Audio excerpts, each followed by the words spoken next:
వైఎస్ఆర్ పార్టీకి మంగళగిరి శాసనసభ్యత్వానికి రాజీనామా చేసిన ఆళ్ళ రామకృష్ణారెడ్డి ఆర్కే తన రాజీనామాకు దారితీసిన పరిస్థితులను, భవిష్యత్తు గురించిన తన ఆలోచనలను ఈరోజు పంచుకున్నారు. ఆయన చెప్పేది చాలా స్పష్టం. వీటి గురించి నేను ఇదివరకే కొంత సూచనగా చెప్పాను, ఎందుకంటే నాకు ఐడియా ఉంది కనుక. ఆయన స్పష్టంగా చెప్పేదంటే మంగళగిరి అభివృద్ధికి ఒక 1200 కోట్లు నియోజకవర్గ అభివృద్ధికి ఇస్తామన్నారు. అది ఇవ్వలేదు, తగ్గిస్తూ వచ్చారు. అవి కూడా విడుదల కాలేదు. ఈ పరిస్థితుల్లో ప్రజల్లో ఎట్లా మనం అభివృద్ధి చేయనందుకు లోకేష్ ఓడిపోయాడు గతసారి, మనం కూడా అభివృద్ధి చేయకపోతే అదే పరిస్థితి వస్తుంది కదా. నేను ఎన్నిసార్లు చెప్పినా ఫలితం లేకపోయింది కాబట్టి నేను రాజీనామా చేశాను అన్నది ఆయన చెప్పిందని సారాంశం. మంగళగిరి అంటే గుర్తుపెట్టుకోవాలి, పార్ట్ ఆఫ్ ఇట్. అందులో పార్ట్ రాజధానిలో కూడా ఉంటుంది, తాడేపల్లి కూడా ఉంటుంది అక్కడ, ఇవన్నీ ఉన్నాయి.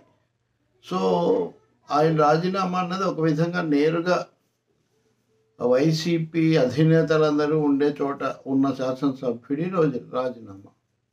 దీని మీద ఆయన చెప్పినటువంటి కారణం కూడా తీవ్రమైంది. అభివృద్ధి, రాజధాని అది ఇది అన్నప్పుడు, అంటే అక్కడ అభివృద్ధి మీద కేంద్రీకరణ లేదు అన్నదాన్ని ఇప్పటి వరకు అక్కడ అధికార పార్టీ ప్రతినిధిగా ఉన్న ఆయన ధృవీకరిస్తున్నాడు. దీన్ని ఆయన లెక్కలతో ఏమైనా చెప్తే చెప్పాలి. వైసీపీ సోషల్ మీడియాలో చెప్తున్నారు, ఇదివరకు ఎప్పుడో ఆయన ఒకసారి 130 కోట్లు విడుదల చేశారని ధన్యవాదాలు చెప్పారు. మరి ఇప్పుడేమో 10 కోట్లు కూడా విడుదల చేయలేదు, నా డబ్బులే పెట్టుకున్నా అంటున్నారు. ఇది పరస్పర విరుద్ధంగా ఉంది కదా అని కొంతమంది ప్రశ్నిస్తూ ఉన్నారు. బహుశా నేను విన్నంతలో ఆయన జీవో వచ్చింది కానీ డబ్బులు రాలేదు అనే మాట కూడా అన్నట్టు ఉన్నారు. కాబట్టి పైగా విధేయంగా ఉన్నారు.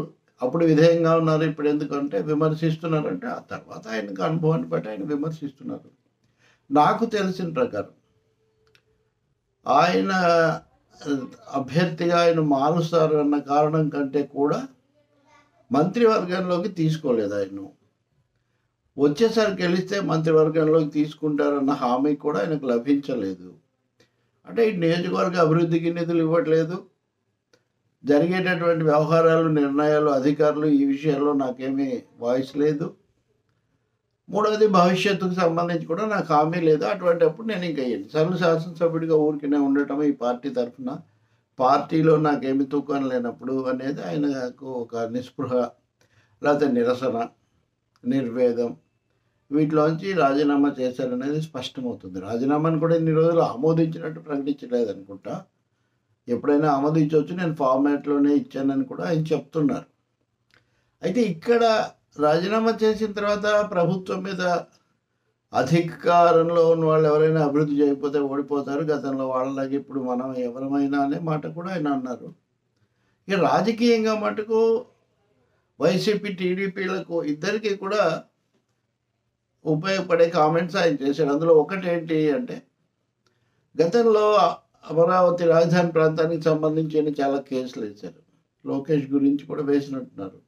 ఈ కేసులన్నింటిలో కూడా నేను అలాగే ఉంటాను, వాటినేమో ఉపసంహరించుకోను, అలాగే రేపు వైసీపీకి సంబంధించి ఏమైనా వస్తే కూడా కేసులు వేస్తాను అన్నారు.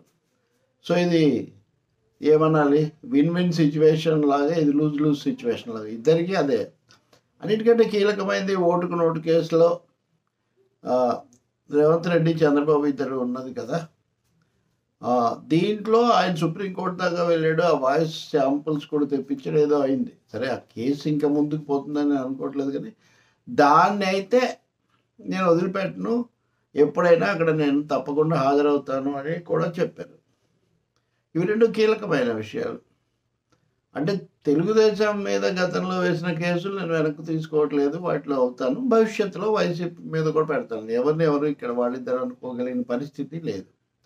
ఇక మూడోది, సహజంగా రాజీనామా చేసిన వాళ్ళు తెలుగుదేశంలోకి ప్రధాన ప్రతిపక్షంలోకి చేరితే అదొక విషయం, కానీ ఇక్కడ ఆ ఛాన్సే లేదు. అటువైపు లోకేష్ అభ్యర్థి అయినప్పుడు ఈయన ఎలా అవుతాడు? రెండోది, ఆయన చెప్పింది కూడా వ్యక్తిగతంగా కూడా, నేను తెలుగుదేశంలోకి వెళ్ళను, ఎట్టి పరిస్థితుల్లో ఆ ప్రశ్నే లేదు. అయితే షర్మిలకు ఈయన బాగా షర్మిలతో దగ్గరగా ఉండే మనిషి. ఆమె పార్టీ పెట్టినప్పుడు, వైఎస్ఆర్టీపీ పెట్టినప్పుడు కూడా ఒకరోజు వచ్చి షర్మిలను కలిసి మాట్లాడి వెళ్ళాడు ఆయన. అప్పుడు కూడా వాళ్ళ పేర్లలో ఆయన పేరు వచ్చింది. సరే, అప్పుడేమో జగన్ తరఫున ఏదో తెలుసుకోవడానికి వచ్చారని కొంతమంది అన్నప్పటికీ నిజానికి ఆయన ఆమెతో ఉన్నటువంటి ఆ కుటుంబంతో ఉన్నటువంటి అనుబంధం వల్లే వచ్చారనేది కూడా దగ్గర వాళ్ళందరికీ తెలుసు వ్యక్తిగతంగా.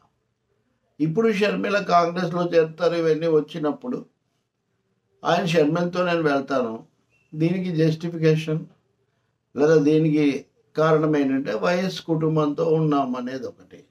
సరే, వైఎస్ కుటుంబం అంటే షర్మిలైనా జగన్ అయినా షర్మిల కాదా? ఇదొక లాజిక్.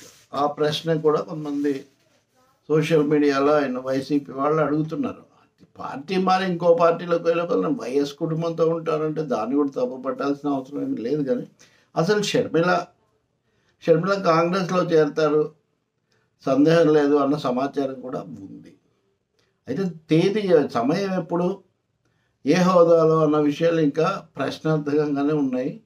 అది ఎప్పుడైతే అప్పుడు నేను అక్కడ చేరుతానన్నది ఈయన చెప్తున్నటువంటి మాట. కాబట్టి ఇంకా స్పష్టంగా ఇందులో సందేహాలకు ఏమీ ఆస్కారం లేదు కదా.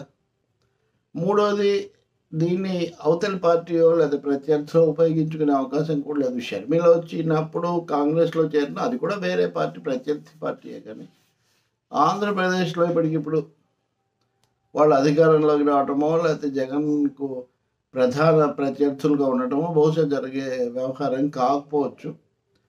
షర్మిల ఏ మేరకు ప్రయోజనం కలిగిస్తారు, ఫలితాలు సాధిస్తారు, ప్రభావం చూపిస్తారు అనేది కూడా మొదటిసారి ఇప్పుడు అక్కడ టెస్ట్ అవుతుంది అనమాట. కాబట్టి దాంట్లో ఈయన చేస్తారు. ఇప్పుడు ఆర్కేఎస్ అన్నయ్య అయోధ్య రామిరెడ్డి బిజినెస్ మ్యాన్, ఎంపీగా కూడా ఉన్నారు. ఆ జిల్లాకు ఆయన ఆ పార్టీ ఇన్ఛార్జిగా కూడా ఉన్నారు. ఆయన కూడా నా తమ్ముడు బాగానే పనిచేశాడు, బాగా చేశాడు, మంచిగా ఉన్నాడు, కానీ ఏవో ఆయన ఎక్స్పెక్టేషన్స్ అందుకోలేదు కాబట్టి రాజకీయ జీవితం నుంచి విరమించుకుంటున్నాడు అన్నట్టుగా చెప్పారు. రాజకీయ జీవితం నుంచి విరమించుకోవడం లేదు అనేది ఇప్పుడు మనకు స్పష్టమవుతుంది. ఈ వైసీపీ సోషల్ మీడియాలో కూడా అదే మళ్ళీ అప్పుడు మీరు అన్నారు ఇప్పుడు ఎందుకు వెళ్తున్నారంటే అప్పుడు షర్మిల పార్టీ ఉండకపోవచ్చు, ఉన్న తెలంగాణలో ఉండటం కారణం కావచ్చు, ఆయన స్వేచ్ఛ అయింది కదా. కానీ ఇక్కడ తెలుసుకోవాల్సింది ఏంటంటే ముఖ్యమైన విషయం, వైసీపీలో ఈ సీట్ల మార్పు, ఈ దుమారం మొదలవుతుంది అనే దానికి మొదలు ఆర్కేతో అయింది. ఇప్పుడు వీళ్ళు ఎటు వెళ్తారు అన్నది కూడా మళ్ళీ ఆయనే స్పష్టంగా చెప్తున్నారు. ఒకరిద్దరు జనసేనలోకి వెళ్తున్న పరిస్థితి కనిపిస్తుంది, కానీ ఈయనలాగా చాలామంది ఇటు వస్తారేమో అని ఒక సందేహం కలుగుతుంది. ఇంకా ఒక 2 పేర్లు కూడా మనం తప్పకుండా చెప్పుకోవాలి, అన్నీ ఒకటే కాకుండా అవి కూడా చెప్తాను నేను.